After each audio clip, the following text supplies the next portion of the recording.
Saudi আরবে জিলহজ মাসের চাঁদ দেখা গেছে বলে নিশ্চিত করেছে দেশটির সুপ্রিম কোর্ট। এক বিবৃতিতে তারা জানায়, বৃহস্পতিবার জিলহজ মাসের চাঁদ দেখা যাওয়ায় ১৬ জুন উদযাপন হবে পবিত্র ঈদুল আজহা।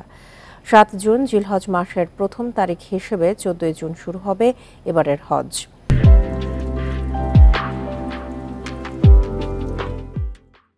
১৫ জুন লাব্বাইক আল্লাহুম্মা লাব্বাইক ধ্বনিতে মুখরিত হবে আরাফাত ময়দান। সেদিন মসজিদে নামিরা থেকে উপস্থিত হাজিদের উদ্দেশ্যে দেয়া হবে খুতবা। এবছরও বাংলাসহ ২০টির বেশি ভাষায় খুতবার অনুবাদ সরাসরি সম্প্রচার করা হবে।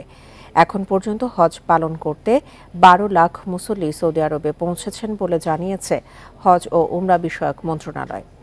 গত বছর ১৮ লাখ মুসল্লি হজ পালন করেছেন।